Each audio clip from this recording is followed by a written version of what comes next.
At 11 years old, he bought his first stock. 3 shares. It dropped almost 30%, and he panicked and sold. That kid, that nervous little paperboy, grew up to be worth more than $140 billion. So what changed? I've spent 50 years studying investors. And almost every great one has a mentor. Buffett's story? It's the one I come back to most. Because he didn't start with money. He didn't start with connections. He started with a paper route and a notebook full of numbers. Today I'll walk you through the 4 moments that turned a boy delivering the Washington Post into the greatest investor alive. And the 4th one is the habit anyone watching can steal. Right, 4 moments. 1 habit you can copy. Warren Buffett was born in Omaha, Nebraska, in 1930. Right in the teeth of the Great Depression. And from the start, he was obsessed with numbers.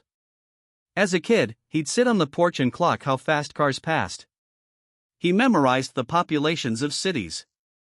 This wasn't a hobby. It was wiring. By 13, he was delivering around 500 newspapers a day, mostly the Washington Post. And here's my favorite detail. At age 13, he filed his first tax return. And he deducted his bicycle. $35. As a business expense. 13 years old. Draw, paper routes saved cash, reinvested more routes. Then he got creative. He and a friend bought a used pinball machine for $25 and put it in a barber shop. Within weeks it was earning them about $50 a week. Soon they had several machines across town. He wasn't spending. He was compounding. But here's where the real teacher enters the story. Buffett applied to Harvard Business School. And Harvard rejected him. One of the great rejections in financial history. But that no pushed him to Columbia University, where a professor named Benjamin Graham was teaching. Graham wrote the book on value investing. Literally. It's called The Intelligent Investor. Graham taught one radical idea. A stock isn't a lottery ticket. It's a piece of a real business. And every business has an intrinsic value, what it's actually worth. Your job is simple.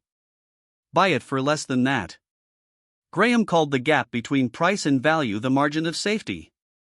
Right, price is what you pay. Value is what you get. Buffett got the only A+ Graham ever gave in 22 years of teaching. Think about that. And he took Graham's lesson, buy $1 for 50 cents, and he never let it go. Draw, intrinsic value $1, buy at 50 cents, margin of safety. Here's where the story gets almost funny.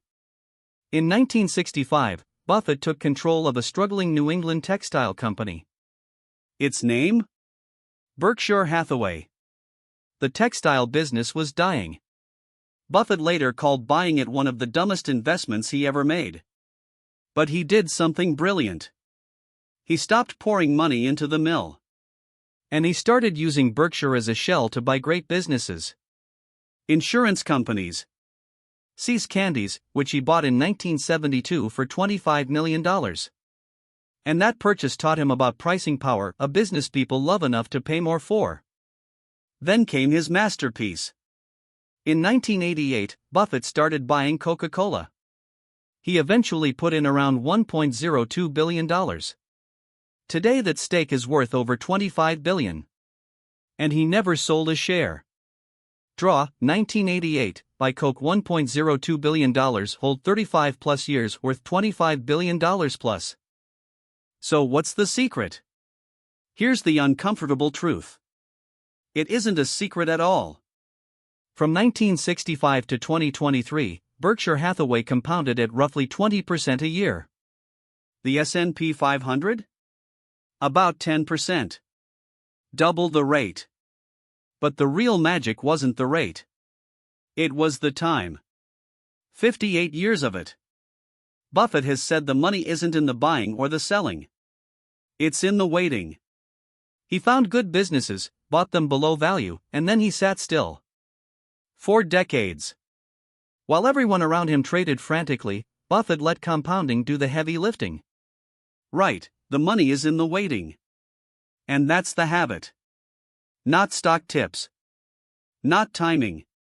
Patience. Now a reminder. This is educational content, not financial advice. Past performance never guarantees future results. Always do your own research. But the principle behind Buffett's life? That's free for anyone to use. If you remember one thing, remember this. Buffett didn't get rich fast. He got rich slowly and then all at once. Roughly 99% of his wealth came after his 60th birthday. The Paperboy's real edge wasn't genius. It was the discipline to let time compound what patience protected. Right, rich slowly, then all at once. So let me ask you. What's one investment you've held for more than 5 years? Tell me in the comments, I read them. And if this changed how you think about patience and money, hit subscribe. It's how this channel grows. Tomorrow, we're breaking down the one number Buffett checks before he buys any business, and most investors have never even heard of it.